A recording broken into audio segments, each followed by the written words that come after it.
Hi అండి, welcome back to my channel. ఈరోజు మా ఇంటికి ఒక చిన్న గెస్ట్ వచ్చిందండి. వాడిని ఎక్స్ప్లోర్ చేస్తున్నాను ఈరోజు. ఇంకా మీరు ఎంతవరకు మీ అంటే నా ఖాళీ టైం అయితే మాత్రం నాకు ఎవరైనా ఇంకో దొరికితే మాత్రం పిల్లలతో టైం స్పెండ్ చేయడానికి ఎక్కువ ప్రయారిటీ ఇచ్చేదాన్ని. అది ఒకప్పుడు, బట్ ఇప్పుడు ఓపికలు ఉండట్లేదు. చాలా రోజుల తర్వాత వీటితోనే ఆడుకున్నాను. ఇంకా పిల్లలతో ఉంటే ఏంటంటే మనకు తెలియకుండానే మనం కూడా ఒక చిన్న పిల్లల్లాగా అయిపోతుంటాం. మనకు కూడా చిన్నటి ఇది వచ్చేస్తుంటుంది లోపల నుండి బయటికి. అట్లా వాళ్ళతో టైం స్పెండ్ చేయడం వల్ల మనలో ఉన్న కొంచెం స్ట్రెస్ రిలీఫ్ అనేది అనిపిస్తుంది. కొంచెం ఎనర్జీ బూస్ట్ అవుతుంది. అలాగే ఎనర్జీ కూడా చాలా లాస్ అవుతుంది కొన్నిసార్లు.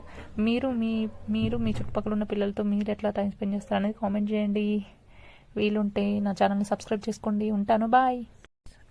హాయ్ అండి, welcome back to my channel. ఈరోజు మా ఇంటికి ఒక చిన్న గెస్ట్ వచ్చిందండి. వాడిని ఎక్స్ప్లోర్ చేస్తున్నాను ఈరోజు. ఇంకా మీరు ఎంతవరకు మీ అంటే నా